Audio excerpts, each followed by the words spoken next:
What's up, everyone? Welcome back to another episode of the Apex the Podcast. Feels a little weird. I'm not going to lie. Feels a little odd. I'm used to seeing two screens looking back at me. Yeah, and, I think that's the worst. The worst thing is if I'm just so used to the screen being divided up in a certain different way. Yeah. And then now it's just two.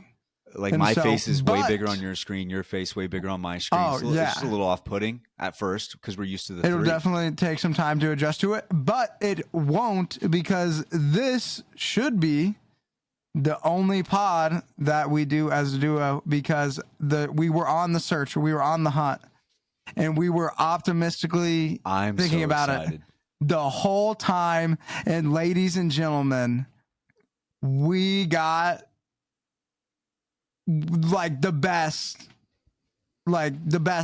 we could get. Yeah. We got the best we could get is what I'll say. 100% we got the best we could get. I'm very excited. I'm super pumped. I can't wait to announce it. This was man. I'm just an excited. Absolute just top choice. And it's just top choice. It's so exciting. Yes. Yeah, it's gonna be fun. I can't wait. So we're just gonna be big teases about it. And so I hope you guys. And we're just gonna build up the anticipation, the excitement of who's it gonna be. Let us know who you think your best guesses are, either in the Discord or on Twitter. That'd be neat. Or X. I mean, I'm always gonna call that thing Twitter. Yeah, you gotta call it Twitter. And it's gonna be a fun rest of the journey. I know that some people might have been like, "Oh, the boy's gonna keep doing it's it." Done. They're like, and "Oh, there's they're a done." Potential that maybe one of us might have very sillily taken a trip there. But ladies and gentlemen, the show goes on. We are locked. We are dialed. The best days of the Apex the Pod have yet to be had. And we are optimistic and hopeful for the future. And it's going to be a fun journey. And we are very, very, very, very thankful to have each and every one of you guys along the way. Yes. And we have a lot to talk about today with Apex and everything. So we're going to go through all the different announcements and stuff. We're going to, right now it's just weird because we're trying to get through the first episode of us just being us two alone. So we will get to all that. There is a ton to talk about today, but I would like to say just a quick peek behind the curtain. I will say this. I did not know if we were going to continue. I had no clue. And that's why Enoch said sillily that there was very silly. It was very silly on my part. I forget how positive of a guy you are. Sometimes I forget how you're always on it. Always. It's something that I wish I had where I could always be positive. I think I could do it in spurts. But all it took was one conversation for me to be like, dude, we're fine. And I was like, oh, we are fine. We are. I wish Finn was here. I truly do. It sucks that he's gone, but we got to keep it going. I think he would want us to keep it going. Oh, 100%. I think that's what he would want. He wants to have this content out there. He wants the scene to grow. And now, I mean, he's a part of this game. He would want it to grow. So, yeah, definitely a peek behind the curtain. I was freaking out. I didn't know what to do. Thought it was done. So silly. But we're back. And we are back. And guys, let me, for real, next episode, this episode, we're back. Next episode, we are so fucking back. You know what I was saying? We are so fucking back. There was I think there was 3 options in my head that I was like, these would make the most sense. And these are the ones that I would want. And the fact that we got one of those 3 is crazy to me. So I'm very, very excited. I cannot wait. And I can't wait for this to continue. And it's going to be a good time. It's going to be a good time. Let's march into the last, how many days has it been? Feels like forever, but let's march into the last couple of weeks. How have you been, Enoch? How are you feeling? Doing well. Nothing to complain about. I am just coming back from some time off. I haven't been feeling well the past week. I'm not even gonna lie. I do not get sick. And even right now, I'll still you got to keep the positive affirmation of I am well. I'm just feeling a little bit under the weather right now. You know what I'm saying? And I wasn't sure if it was just bad allergies or worse. And so I've just convinced myself that it's bad allergies. And I'm definitely on the recovering end from that, but it's been a week of not feeling up to the best, which I know exactly why it happened. And it's because I meditate like every day. I'm very consistent about getting in at least like a 12 plus minute, typically in the like 20 to 25 ish range. And I do that every day, like every day. And I had Sukkot, and it absolutely, like, my schedule got all wonky, and I did not make a priority for it. And so instead of doing it every day, I didn't do it in the mornings at all.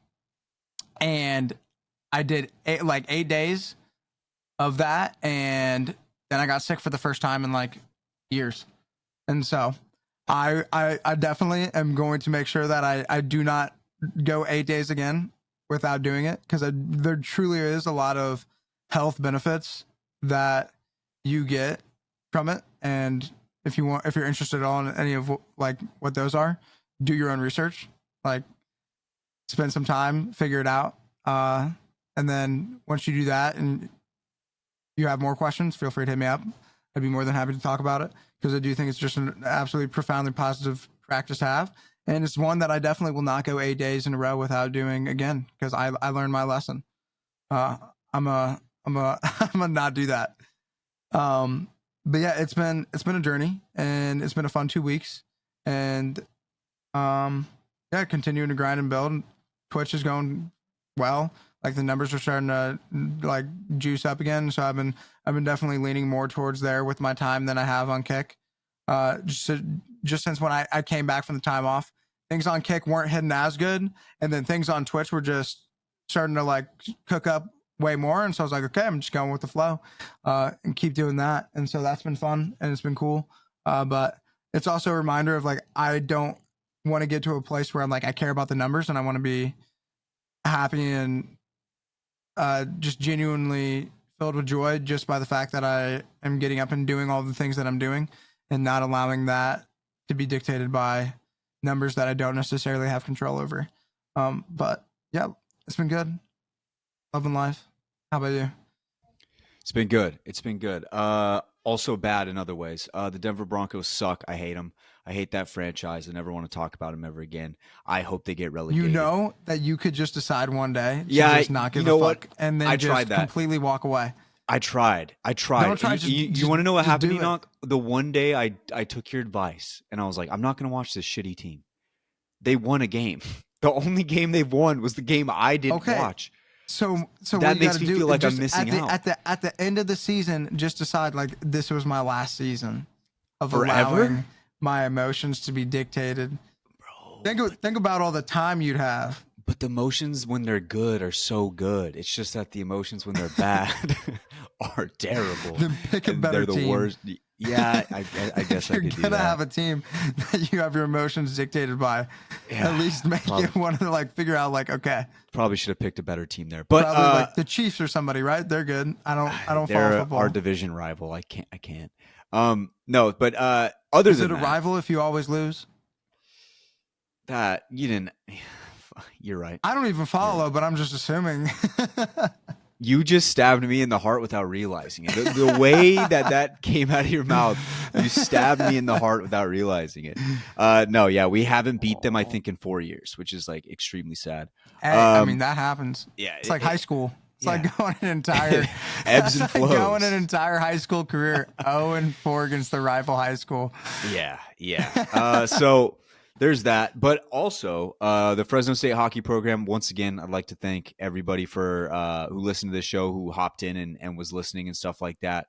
We won our first 2 games of the season after Let's go, losing 15-1. Fresno State. Yeah, we lost 15-1 and then bounced back and won 8-2 and 4-2 respectively. So got our first 2 wins of the year. And then next week, we're going to win again because the team that we played first game of the year where we lost 18-3, they're like, hey, we're not going to make the trip out. You guys suck.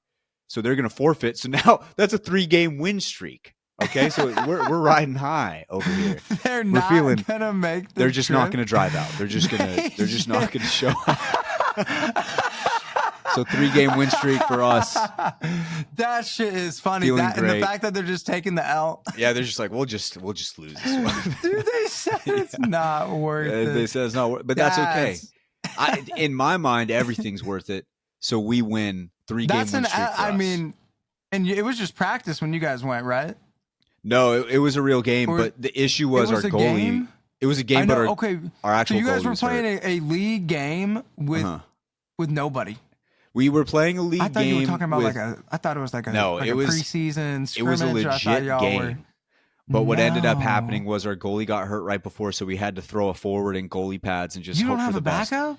We don't have a backup goalie in It's the a squad. first year program, bro. Like it's hard to find goalies just walking around Fresno State University. Now, That's if we were at like North Dakota, maybe, because they're a great school, but we're first year, we're still trying to figure it all out. So that's yeah, fair. I mean, but we got our first 2 wins, and we're there feeling we good. go. We're riding high. We're a bunch of dogs out there on the ice, hitting people, scoring goals. That's what we do. So that was cool. It's just great to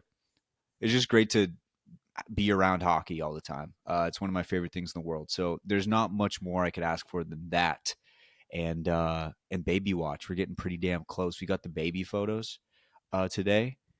I look so swole in those. I'm not gonna lie to you. I look pretty swole. For the 2 weeks I went consistently to the gym, I think it did. I think I had results. So feeling good, looking good. And that is my week. So, ladies and gents, let's not waste any more time. Let's get into all the stuff that we missed over the last 2 weeks of not being here for the show. Starting with the biggest one, we got the year 4 announcement.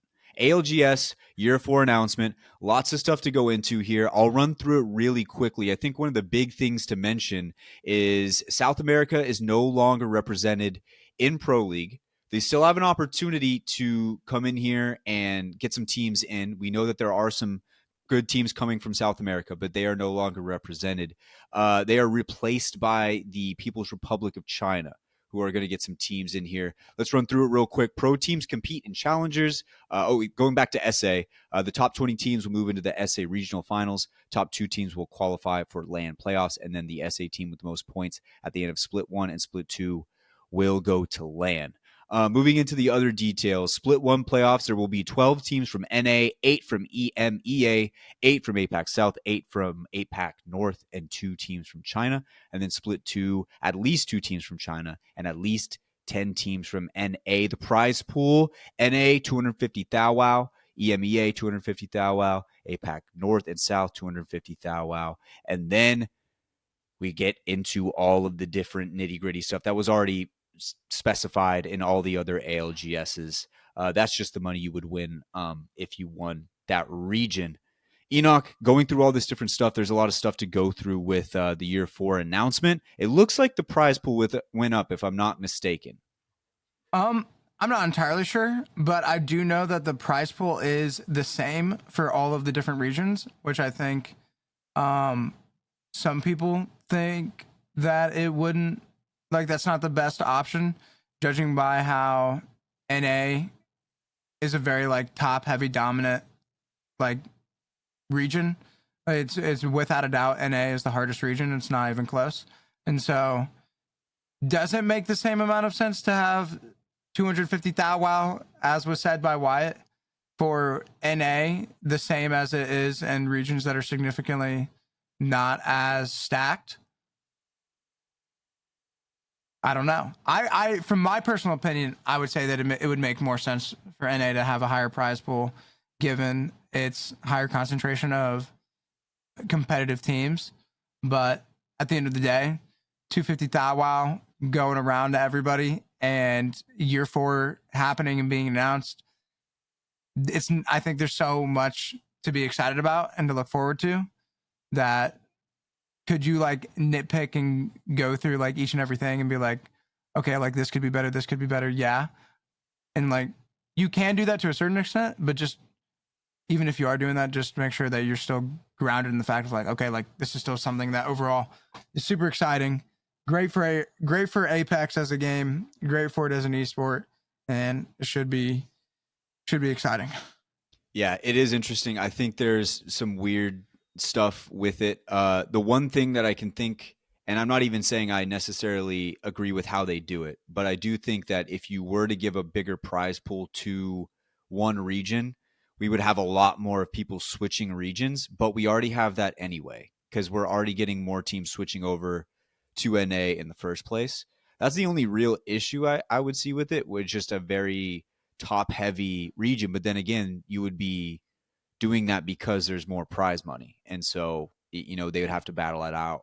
And, for them, if you're a team and say you're APAC South and you're thinking of going NA, but you know that you're guaranteed 250,000, or you go to NA and you might have the chance to get, let's say, a million. What's that gamble? I think some people would lean one way, some people would lean the other way. It really just depends on how you view it. But it is something interesting. Moving over into the South America region, kind of getting kicked out. What are your thoughts on South America and then the addition of the People's Republic of China? Yeah, I mean, SA has been known as the worst region for a long time. I think I don't know if they ever had a team make it to finals, or was Startify, were they SA? Startify was SA. Okay, and were they signed by Startify before or after they qualified for LAN? I'm not sure on that one. I have no I'd idea. have to look that one up. I have no clue. And that sounds like something. Is it worth looking up? Probably not. Doesn't matter like too crazy much. Not really. But like for the most part, like it's very well known that like SA was the worst region. They had the least amount of competitive teams, and so I had heard speculation that they were going to merge SA and just have them play in NA and just deal with like the ping differences, as it wouldn't be too crazy bad, and I believe would still be playable. But yeah, they scrapped the whole region, said here's a challenger circuit, and then they gave 2 spots to China, which I don't know, that felt pretty random to me. I guess I just didn't see it coming. But we'll see what happens with there. Hopefully we'll see some talented teams come out of that region. Only time will tell. As far as a region goes, I don't know what exactly the People's Republic of China necessarily entails, like what part of China, or if it is the entire region, but it just kind of feels like there's so many more people, there's so many more opportunities, there's probably a lot of great players that haven't been heard from yet. As far as South America, it does suck to see, and especially like for me with my small little program that I'm trying to help, it sucks to see like the small program kind of get pushed out. But also, it's not like they didn't have a chance, right? Like they had opportunities to try to insert themselves as like, hey, we can be a dominant region. We do have very, very solid teams. And not that the teams aren't good, but you look at APAC South, right? And it's like a lot of people consider them the second best region because of what they've put together as a region with the teams that have come out of there. Sometimes it just works out that way. There was a region that took advantage of it. There was one that tried, but maybe just couldn't quite make it. So yeah, I do think it sucks. I don't know. It's weird. I don't know why we couldn't just have South America and People's Republic of China. I think you're having to take some spots away from NA, which would make it a tougher region. And is that fair to some of those NA teams? Probably not. But I feel like as an esport, you would probably want as much representation from all regions that you could possibly get. That's the one thing that I was kind of iffy on, was why take away a region and why not just add one in? And maybe I'm looking too nearsighted at it. And if anybody has an explanation other than what they explained kind of in the blog post, I'd love to hear it. But that was just my thought. Why not just add more and go from there? Because there were some very talented South American players and some very talented teams coming out of that region. They just hadn't proven themselves as far as like other regions had. So that's that. Tough either way. It's never fun for anybody to have to go through that. But yeah, so that is the ALGS Year 4 announcement.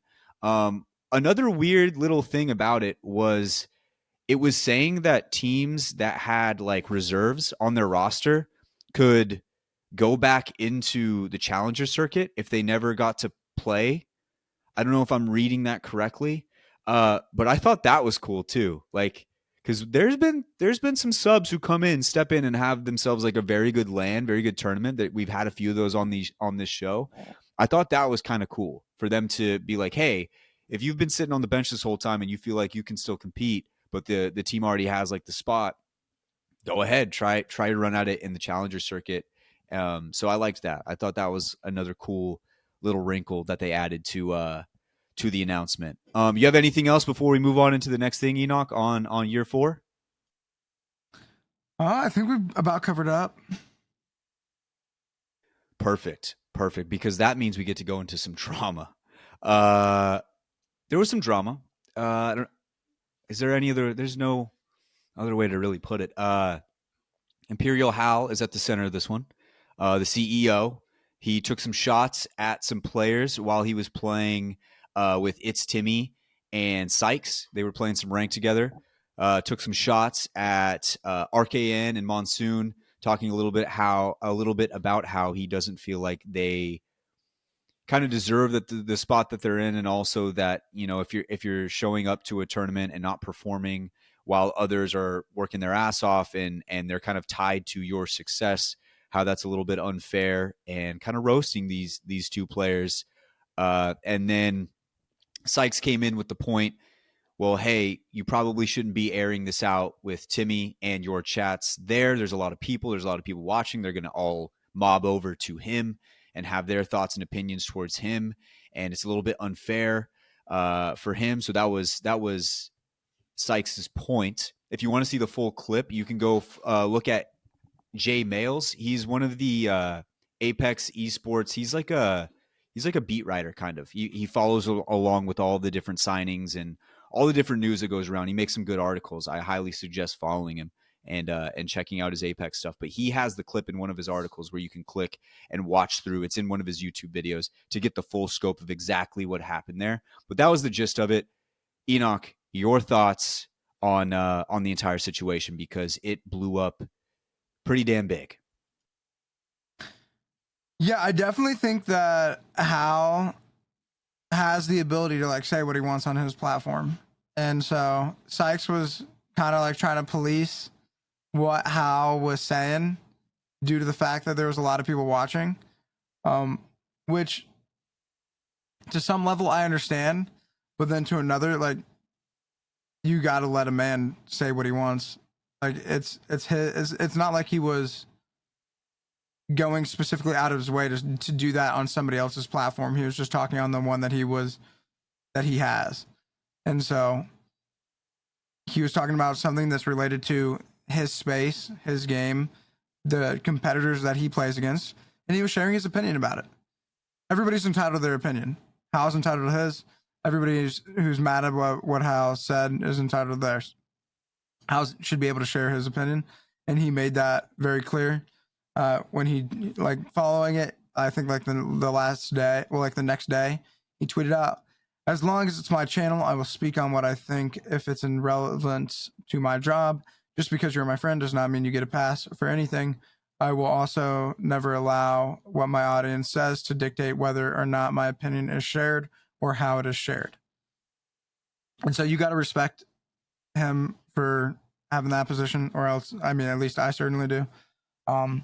And from RKN's position, he had a nice little fire back on Twitter as well, which I'll pull up, and I think that's worth reading if we're going to be covering it. Yeah, I actually I got it right here, and you got to have immense respect for it. You want me to read it? Yeah, you can rip it if you want. Okay, so this was his response to everything. Being called bad is whatever, and it's never got to me. The rest is bullshit, and Hal can suck my dick for constantly slinging me out my whole career. 2 years unpaid full-time job, 1 year on a tier 3 org, one split on the guard, $3K a month, and we came top 3 and made finals at our first LAN, half year on Sentinels. The idea I've been paid and getting a free ride while underperforming is completely false and straight bullshit. I barely made any money from orgs prior to Sentinels, and I made 6 figures in investments when I went full-time in Apex because I love the game. I've also done everything for my teams. Every org I've been on was a different roster. All 4 LANs I've played on 4 different teams. Since the start of ALGS, Keon is the only player I've ever dropped, and I could air that bitch out something different. On top of that, I've offered to step down twice if my teammates wanted me to. Outside of trolling, I've always avoided drama. I've been shit talked my entire career no matter what I do. They said Bo and I were holding back Urice. They didn't even put Bo on a top 10 list. I believed in him and we did well without Urice. And the story is Bo is top 3 and 5, number 1 fragger. RKN is holding him back. I picked up Zen. And Hal said I should drop him for Albrelelli because he's bad. No one picks up Koi. I pick him up, and suddenly I'm now holding back Koi and Zen. It won't ever matter who it is. It'll always be the same shit. Get off my dick. Funny how easily my name comes out, but he's hesitant to name any of his friends. And even when he drops Monsoon, he says, such a nice dude. Love him. Suck my dick. The suck my dick counter is pretty strong good. With it. Yeah, there was a lot of it. It's a strong counter. And are you gonna read the follow-up tweets going? In the thread? Yeah, I can keep going. On top of that, this entire conversation is based off one winner's bracket performance where I got 0 kills. Meanwhile, we came bottom 10 with 19 kills total on the team. The conversation singles me out entirely when Effect, one of the greatest fraggers in the game, dropped 0 kills in the exact same fashion. Again, suck my dick. We're at 3 now. Clarity, I was not shooting a stray at Effect. Hal's quote was that any random from Twitch chat could have gotten a kill. RKN is bad. My point was that the best player in the world can have a bad set of games and get no kills. It is no representation of ability. Brain dead. Same vid. So that was the entire thread. Which I mean, I think RKN walked out of that. That's just a dub for RKN. I walked away from it being like, okay, Hal can say what he wants. There's probably things that we don't know behind the scenes that he's seen or heard. Maybe he's only heard. Who knows what it is? But that was that. As far as a response goes, I feel like in that position, with who said it, it is so hard to bounce back and be like okay from that type of exchange. That was probably the best you could respond. That's like the best way you could do it. You put it all out there. This is what I think. This is what I've seen. This is my truth. And it. I mean, if you're thinking about it logically, it makes sense. Like you can look at both of them and be like, okay, I can see both of their points, and both of them probably make a few solid and decent points, you know? For sure. No doubt. And it's been a moment for sure. It's been pretty funny to see like how, because it was something that I believe I caught a little bit late. I was definitely catching up on it after everything had gone down, and I was seeing all these tweets. I was like, what's going on? I was like, what happened with Sykes? But yeah, it's definitely, you know, when we have these off seasons, there's always going to be something that's going to pop up, and is going to be something that gets like blown way more out of proportion than it normally would, simply because there's like nothing else to talk about. And this is something that everybody is able to have an opinion on, and whenever people can't have an opinion on it, they'd feel the need to express it and share it online. And so we end up with one of these debacles, and everybody walks away from it with a few more impressions than they had at the start. Yeah. I would also like to read Sykes' response, because in the clip, if you watch the Twitch clip, Sykes is like, all right, Hal, like calm down. Like you don't need to be airing this out in front of all these different chats, which I can kind of respect. Like from where Sykes was coming from, I totally get it. It's the internet. It's a little unfair because sometimes when you get that many people all going after one guy, it can be a lot. Like it can be a ton. For somebody who's maybe not well suited to it and not necessarily used to it. Like it's a lot. I don't know if RKN is suited to it or not. I don't know how many times he's had to deal with something like this. So I do kind of respect Sykes for being like, maybe not the time and place to do this. This was his response. Everyone's saying I'm a cringe weirdo. Sorry, I'm going to keep it real with even the most clouded person in the community. Real friends tell each other when they're saying dumb shit. I still love Hal, and I don't think anything less of him because of it. Some of y'all are fucking strange. Basically summing up, if anybody has like a friend group, a group of best friends, you can still say one of your friends is doing something that you think is weird, but still think that they're still an awesome person and they're cool. If you have friends, you know that feeling. That just happens all the time. He just didn't necessarily agree with exactly what Hal was saying at that moment, at that time. I don't even think he doesn't disagree with what he was saying. I think he just thought it was a bad time to do it. Like, I actually think he probably has his own thoughts and opinions about that entire situation behind the scenes that, you know, maybe he leans a little bit more on Hal's side, but he just didn't feel like that was the right place. And I can respect it, but at the end of the day, it's Hal's stream. He can say and do whatever he wants. And if he feels like he wants to point someone out, then he can point someone out. At first, I was a little bit like, I didn't like what Hal had said. And then I thought about it and I was like, man, sometimes at work, there are people who I feel like get a lot and don't do a whole lot to deserve it. And I always say it out loud. That's just how I am too. And the difference between those two situations being his is way more public, mine is just in within the workplace. But I can't sit here and say I would never do something like that when I already do it. So I can't really slight Hal for it at all. He works in this field. He has an opinion about someone who he thinks could be doing more, and he voiced it. And I also don't have anything against with what RKN said either, because his response was good. And I'll be excited to see what he does moving forward in the future. I think a lot of people are going to be keeping a close eye and seeing what he can prove in year 4. So interesting situation. Nonetheless, lots of opinions flying on that one. That was another one where it was similar to the Enoch tweet. I opened Twitter, nothing was happening. Close it. An hour later, I open it, and everything's burning. It's like that SpongeBob episode where his brain is on fire, and like they're just throwing all the files away, and his whole just he's just having all these crazy thoughts. That's what Twitter was like that day. So crazy situation all the way around, but nonetheless, that is that. Before we move on into the interview, I think we got to talk a little bit about this Post Malone announcement. We got to talk about this Post Malone announcement. This could be big. This could be a big thing. I don't know exactly what it's going to be. It might be like just an event or something. But if I get a Pathfinder skin that comes out with Post Malone tattoos on his robot face, I'm dropping dimes on that. I'm just letting you know up front that is what I'm going to be doing. How'd you take the Post Malone announcement? I know it was like a short video, but it's got to be cool.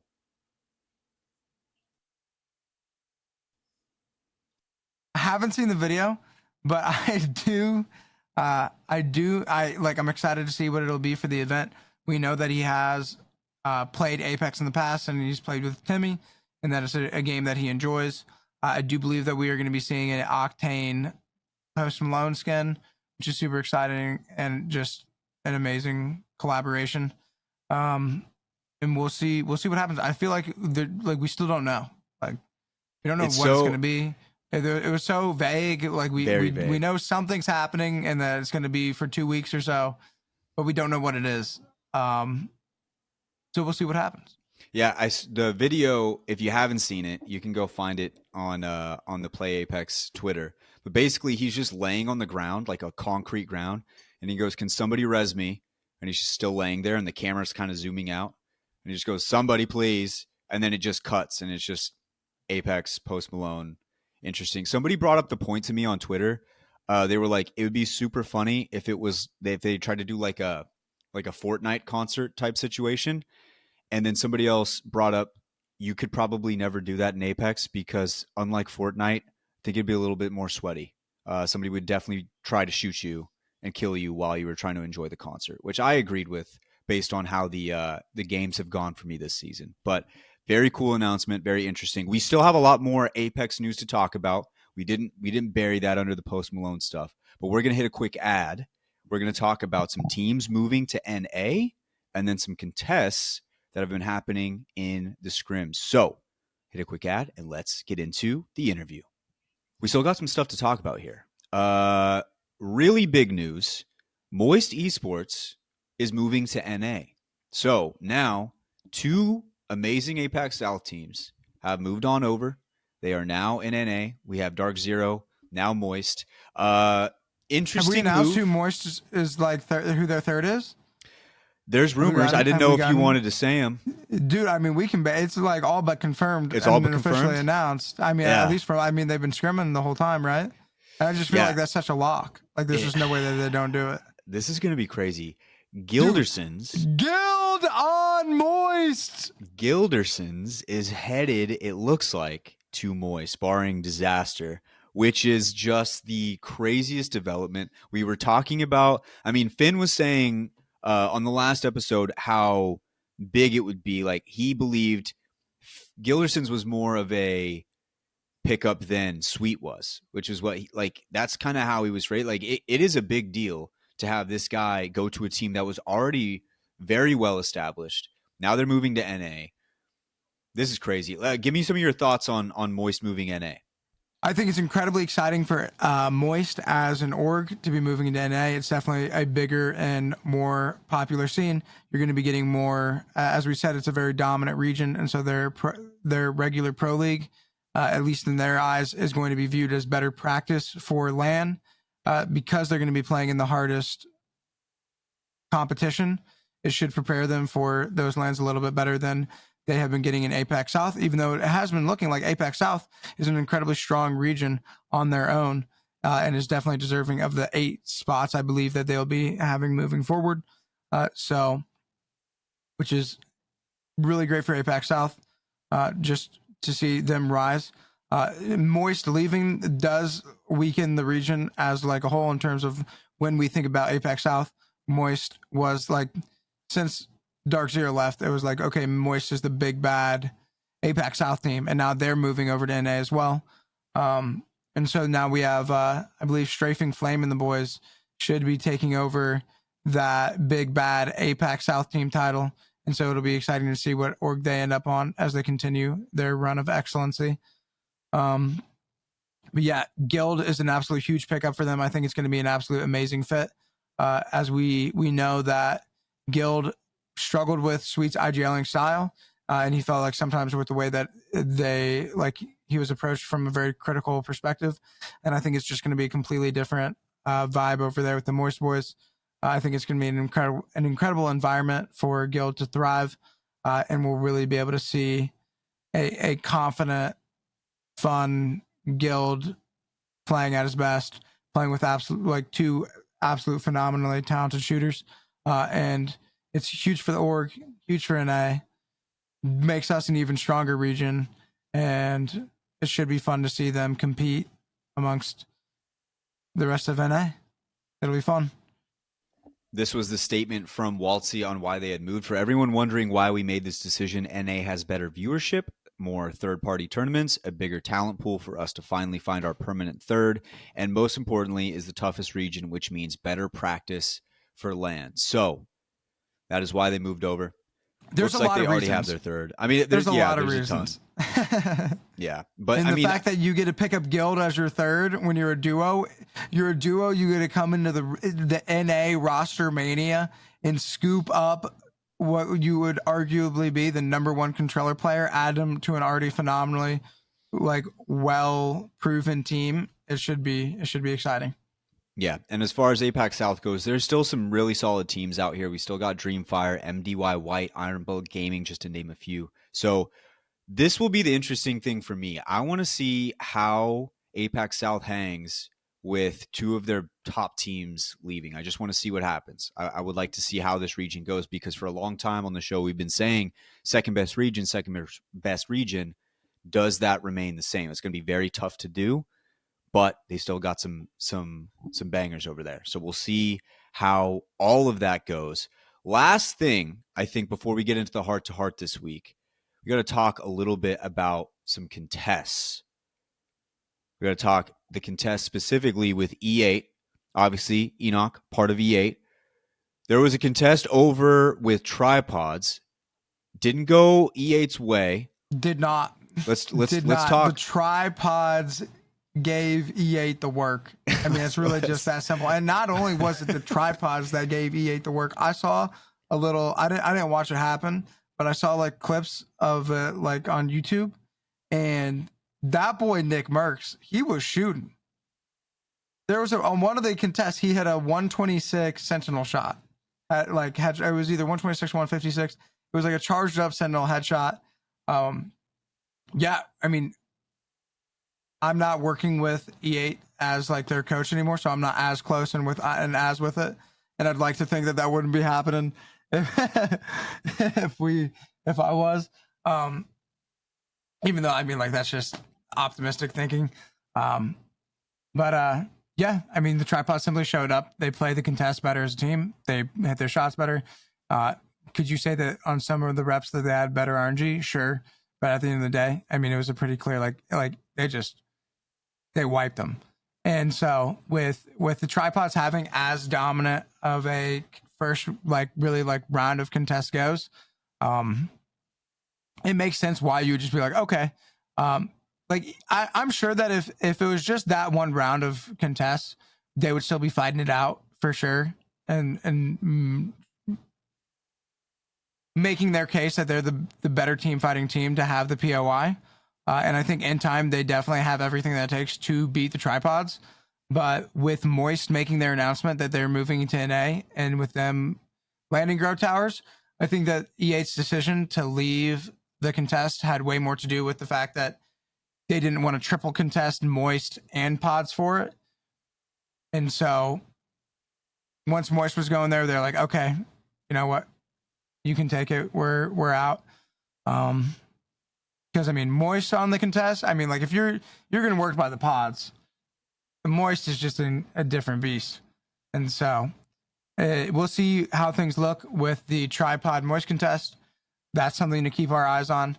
But yeah, during that round of scrimps, I mean, the tripods, it wasn't even close. Like they just worked them. And it happens. You know, you have bad days. They certainly had one of them. And the Moist Chow is not one that they wanted, and so they're going to say, see you later. Yeah, the other thing that's crazy about the Moist moving into NA was they dropped the announcement of moving NA with all of their drop spots as the photo that they uploaded with the announcement, which I thought just went so hard because I think Jayhawk tweeted about it and he was just like, that's the hardest way to announce your spot. Like, not only are you moving into a new region, but you're announcing where you're going without like consulting anybody or anything about it. You're just like, this is where the fuck we're going and we're here now. Yeah. Like we're here. And they have the talent. Yeah. What are you going to do about it? Yeah. They have the talent to back it up. What are you going to do about it? Yeah. And to be honest, if you're the tripods, it feels like you still didn't win because they're like, oh, sick, we won this contest. And then it's like, oh, there's a much larger and more dangerous looking team coming this direction. It's scary. Like it's and no disrespect to E8, but it's just like, you know, Moist, they have the results to back it up. They've been a little bit more proven up to this point. It just feels like the tripods, you're like, hey, I won this cool thing, and then the bigger kid on the playground comes by and steals it. And so we'll see what happens with the tripods. We'll see if they continue to do this or if they decide to pack their bags and head somewhere else. But at least they have that contest that they won in their back pocket. But either way, yeah, interesting situations going on. It is just scrims, so things can change like they do all the time. But that is that. Ladies and gents, we are going to hit a quick ad, and then on the other side, we'll round out the show and send you on the rest of your week with the Heart to Heart. Let's get it.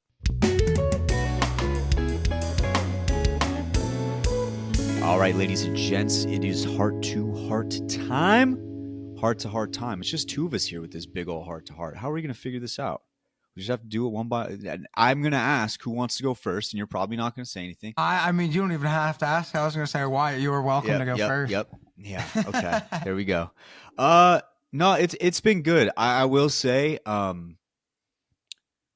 don't know. I feel like I tried to play it cool with the baby being on the way and everything because you're just like, you know, like Enoch says, like when a problem comes, you just. You know, when it gets, I don't want to say it's a problem. That's a bad way to start that. But it was definitely not planned. I'm not even going to cut that. I'm going to leave that unexpected in. Blessing it was an unexpected blessing. I meant that in the terms of the example. But let's say a problem comes around in the past for me, like when my truck had died, like while I was at work and much better. Yeah. Okay. Yeah. Good clarification. Yes. Good clarification. So, I was going to say, I was like, damn. No, it's no, like, no, I was like, sheesh. And you wanted to keep it in. Sheesh.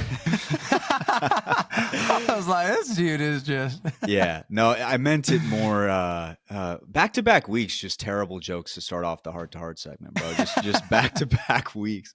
No, so it was one of those things where I told you that I tried my best to keep it cool and just roll with the punches as they came. And that's what I did. But this is a little bit more different of a situation. It's like now it's you know, this is a life that is on its way. So I've been trying to keep it cool, play it cool, and just be there and be ready for everything. But I don't know if there's a situation that can really prepare you for this. I think it's kind of just you got to try to stay positive as you're going through it. I did have a guy who was on the Fresno State hockey team who just had a baby about 10 months ago, and he told me, like, I'm not going to lie to you, the first couple of months it's going to be rough, but after that, it's more the adjustment, not the child. It's just like having to readjust just basically every part of your life for this. And so it's going to be an adjustment for sure. And I'm not going to sit here and lie. I've been getting way more nervous the closer that it comes. But that's where I'm at. I did have some listeners reach out a while back talking about it, and I think it was because they knew that eventually I was going to get to this point, because maybe they had eventually got to this point. But that's where I'm at right now. It's a little nerve wracking, but I'm also just extremely excited at the same time. And so, yeah, man, it's going to be a grind. It's going to be a grind, but I'm ready for it and I'm excited for it. And the baby wasn't the problem. It was just my ability in the past to approach situations that I'm not accustomed to with positivity that I'm trying to get better at. So that is where I'm at. The baby pictures came in, and I look good. My shirt's a little bit too big. I'm just going to be upfront with it. I bought a shirt that day. Should have probably went a size smaller, but that'll be funny in like 15 years. So Might as well be funny now. I was laughing at it. I was like, damn, I really thought this shirt fit, and it did not. It did not fit. That is my heart to heart this week. Enoch, your heart to heart. My heart to heart is I guess the thing that I've been focusing on lately is just I want to be just grateful more, and I want that to be like a thing that's on my mind more. Of like whenever anything like just throughout my day, just being in that place of just always being mindful of all the different things that I have to be grateful for, because I know that if I do that, the more time that I spend in there, the better my life is going to be just all around. And it's definitely something that I know I should be doing, but I'm not doing or performing at it at the level that I believe I could be.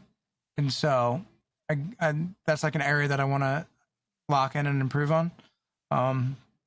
Yeah, there's been a lot of areas in my life that I've been wanting to lock in and improve on, and I've been getting a lot of shit done, and it's been good. And the more shit I get done, the better I feel. And so I'm gonna keep on getting shit done and just continue to improve in all of the different areas of my life, and just continue to like never be complacent. And as going through like the journey, just always being gratitude. And so yeah, it's fun. It's a good time. I'm enjoying my stay. I got a question for you. Yeah. Just because I'm curious. So when you say you want to have more gratitude, because you are very interesting in the way you're able to stay positive and like continue to like work on things that I've never had that ability. I don't know if we could be more opposite in that way. I just seem to always be negative about stuff. But let's just focus in on gratitude. When you have a thought that you're maybe like, does the thought come in your head and then you're like, that's not a good thought to have, I need to work on this? Or how does it come about where you're like, I want to have more of this thing? You know, like how does it start for you to pick something out and start to work on it? I mean, when it comes to gratitude specifically, like, I think gratitude is such a powerful thing, because it's like the signature of something that's like already happened. And so if I can be great, like the more things that I can find in my life to be grateful for, and the longer I stay in that state, then the more things in my life I believe I'll have to be grateful for, if that makes sense. And so when it comes to like thoughts, I'm very disciplined in the thoughts that I allow myself to think, because I believe that we live in a world where like everything's vibration, like everything's like vibrating, like everything, like we live in like a vibrational world. And so like even the things that we see as like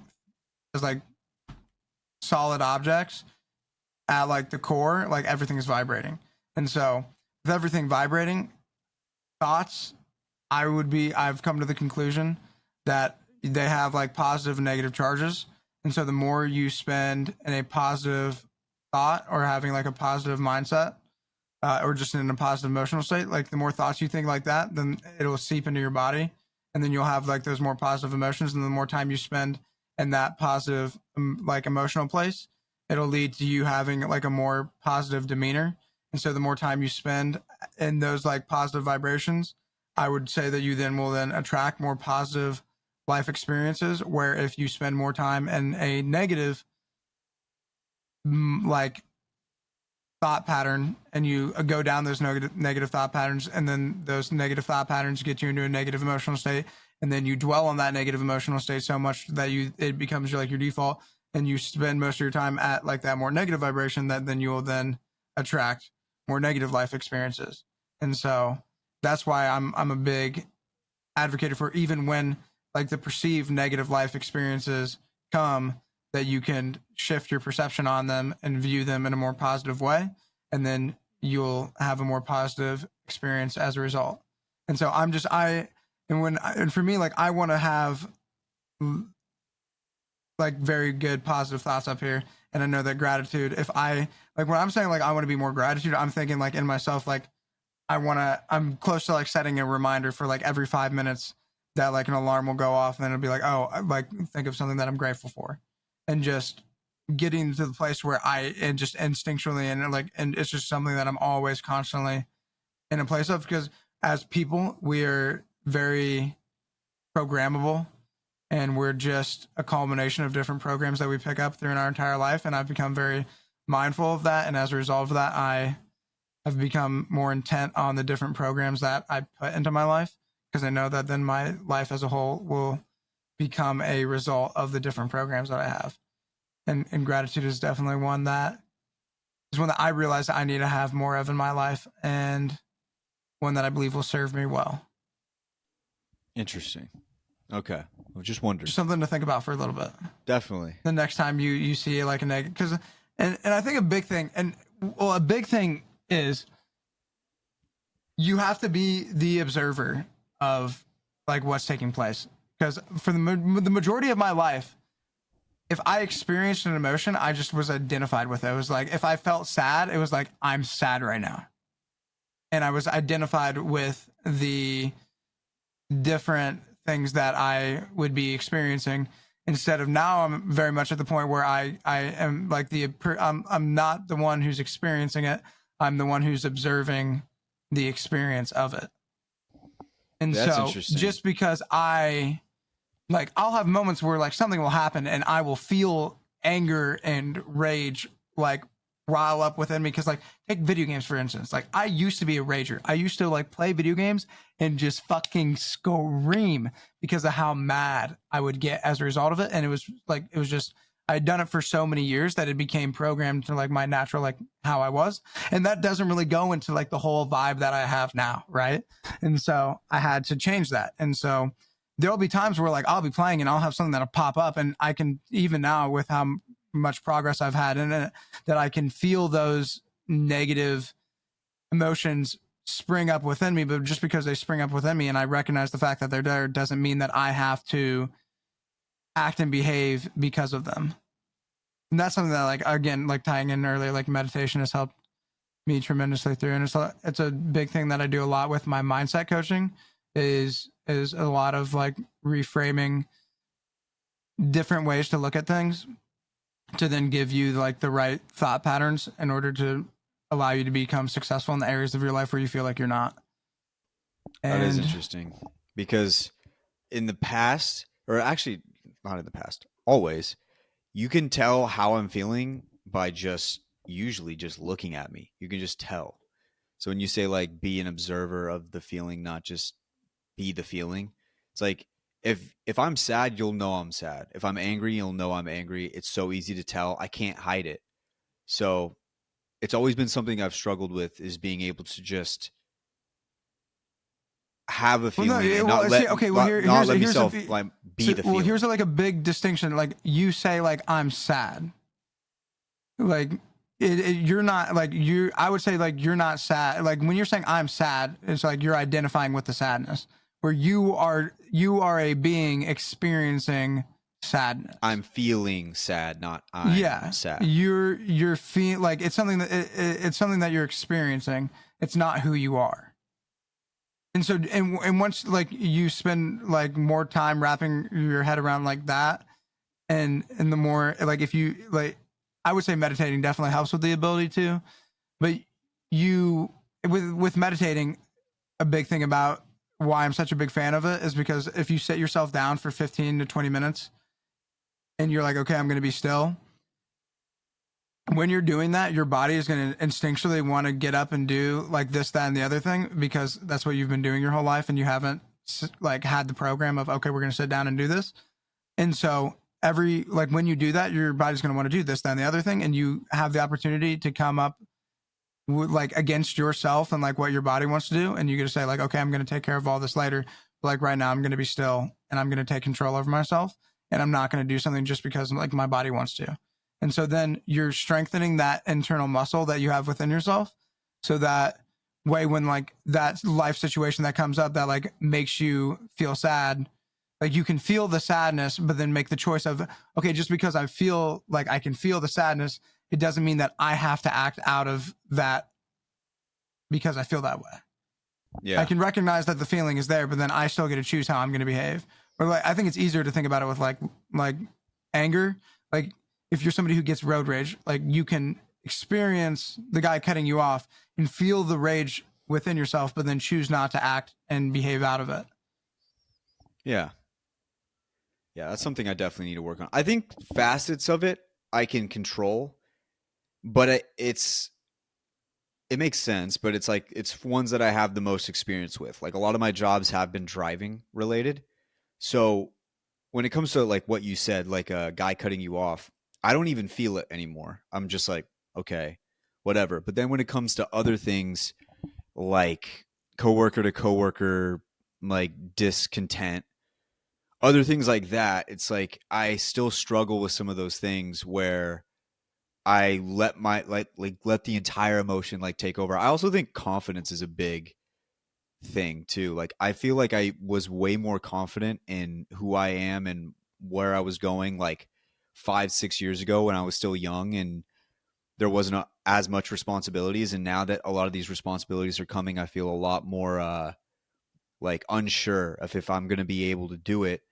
And I know that deep down, I know that I'm going to work no matter what and do what I got to do for the ones that I care about. But then I'm also like, well, will that be enough for them? Like, will that be what they want? Will I have the funds to, you know, be able to give them what they want? Or is that going to be like, oh, that's not good enough for us, we're gone? I think that's another thing that creeps in sometimes, and it's taken a big shot to just the confidence in general. I just feel like I'm not going to be enough for. It's a choice. Yeah. I mean, it's a choice. If you have the choice, like you have to have. So this is where it comes into like, I think it's very important to have like a very clear vision for what you want in your life. I think it's important that every man has like a very clear vision. And so that way you can wake up and you can work towards the vision that you have confidently. Like I have a vision of myself of like where I'm going in the future and like the person that I'm going to be and all of the things I'm going to accomplish and all of like the lives that I'm going to have an impact on. That I wake up each and every day and I'm absolutely like 100% confident that I'm going to be that person. Like there's no doubt about it. And it's because I have to make the choice that I'm going to be confident, because I could just as easily as you, I could allow the doubts and everything like when if they ever pop up, I can make the choice to like go down those negative thought patterns, or I can make the choice of like, okay, I'm going to be confident that I'm going to be able to handle each and everything that comes along the way, and that it doesn't matter like what's going to come up along the way, I'm going to find a way to make it happen and provide for those who I need to provide for, and that it's a choice to have that confidence. And then you earn it by having that confidence and then using that confidence to get that shit done. And then you get that shit done and you just figure out the next thing. Yeah. But whether or not you're going to be confident is just a choice that you have to make, that you have to change your identity as being somebody who's not confident. Yeah, I think it's all a choice.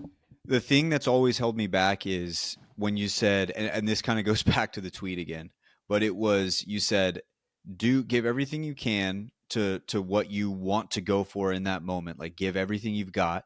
And if it doesn't pan out, then you will figure out what to do from there.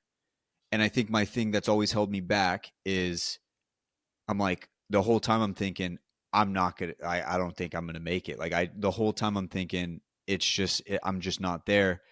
Then you shouldn't and do whatever it. You should. I mean, if you're gonna go throughout the entire thing with that process, like with that mindset, you should just stop now. Exactly, which is what I was getting to. Where, but like you know that you should, but you know you shouldn't stop now. Like you know enough that you shouldn't stop now. Yeah. And so if you're not going to stop now, you should entirely and 100% move forward with everything with like the utmost confidence. Yeah. And that at any point where anything pops up where it's a problem, you confidently find the solution. And you'll find it. And that's the thing that I think I keep forgetting about just the human experience, is that we fail things all the time that maybe we don't have a whole lot of stock in anyway, like whether it be a small task at home or small task at work, but it doesn't bother us that much because it's not the big task. It's not the big goal that we're chasing after. And then when we put it in this grand thing where it's like, I need to get here, usually at work, if you run into a problem where you messed up, what's the first thing you do? Like, oh, okay, well, let me just fix it and do this instead. When it's the grand thing, I haven't been able to just think about it in that context, to just be like, well, if I don't get here, that's fine because I've gained all this to do this next part of it. And I don't think I give myself enough credit in that respect to do like exactly what you said in the tweet, where it's like, give everything you can, give yourself the full amount of confidence, and whatever happens along the way, you will learn the skills to know what to do in any situation when it appears. And I think whatever you think about that entire situation, I don't think there's one wrong thing about that way of thinking. Like, I don't think you can think negatively about that. That's just I think that's a good way to go about it. I think you need to realize that you're here. Yeah. Like if you always are in the mindset of I'm like, you have to imagine like your ideal state of like what you want your life to be, and then just experience it as if it's happening right now, even though it's not. And so you have to, I mean, like, dude, we're literally doing this podcast. Yeah. And 100 episodes down the line from now that we're going to be in a completely different place than we are with this 100 episodes from now. Mm-hmm. Yeah. And it's going to be, and it's not a matter of like if, it's just a matter of like when we get there. Like, I mean, we know that we have something special. We're confident in it. Like we have a whole year plus of reasons to tell us why we are good at what we do. Like, we have an amazing podcast. We've produced great content. We have an amazing team. Could we be doing better in absolutely every area of what we do right now? Absolutely. Absolutely. Abso-fucking-lutely. That's what I was going for. There we go. Yeah, abso-fucking-lutely. We could be doing everything better. And we are going to be, I mean, you always have room to improve. But we have something that is so good already, and it's only going to continue to get better. You don't have to wait to feel gratitude for the things that you're working towards. Yeah. Like, yeah. I'm stoked that we have the podcast that we have. And because like I know where it's going, and in my head I can experience that now. Like, are we at like a million average listens on a podcast episode? Not yet. No reason we won't hit it one day. Mm-hmm. Yeah. Yeah, man. That's my heart. Was that the greatest heart to heart we've ever done? I think that was the best heart to heart we ever had. That was pretty damn close. I mean, if not number one, like, it was the one. That might be the longest. Yeah. Well, that's I appreciate you always helping me out, and We're going to the fucking moon. There's levels to this. There's levels to this. And so yeah, I'm excited. I'm excited for this. But see, yeah, like we have like there are levels, and like we know that we're gonna be here, right? And so like if we know, like, okay, so I'll do it so it's on camera. So like levels, right? Mm-hmm. We know that we're gonna be here, like we know it. And so when we're on our journey on the way here, it doesn't fucking matter what goes on or what bad shit or what like worst like case scenario things, whatever goes on. It doesn't matter what happens as we're like on the way there, because we fucking know that we're going to be there. And so because we know we're going to be here, we're going to approach the journey with the energy of that we fucking know we're going to be there. And then because we do that, that's why we're going to be there. And so if you take that principle and then you apply it to literally anything in your life, you got it. It's like, it really is that simple. Yes, sir. It's something that most people just don't do. I'm going to be working on it. If that's something that you struggle with out there, I do mindset coaching. Feel free to hit me up on Discord or Twitter or something. I'm down. Yeah. It just feels good to talk. It just feels good to talk with the Brodies. Just feels good to talk. They basically got a free lesson right now. Yeah, I mean, you just got like a free little taste. Okay. No, this was fire. I mean, honestly, this was like might be my favorite heart to heart we've ever done. Yeah, I mean, that was just me being a bro. This is how me and the guys from Grab My Banner. That's how. I mean, really, that's how we've talked. It was just it was a heart to heart. Yeah, that's how me and the guys from Banner have talked with each other since we were 13. Like that, it feels good to be able to do that with you here on the Apex, man. That's what it's all about, baby. That is what it's all about. And there is levels to this, ladies and gents. That should just about do it for this week's episode of the Apex, the podcast. Don't forget to click the link in the bio to go find all of our social medias, as well as all of our other projects. It will all be there for you. Our YouTube version, if you listen to it on audio, is there as well, so you can see our pretty faces. And we will be back next week. Big announcement. Should be fun. Should be a good time. Cannot wait for it. We are excited. Thank you guys for sticking with us through this time. We will see you guys next week for another episode of the Apex Podcast. See you.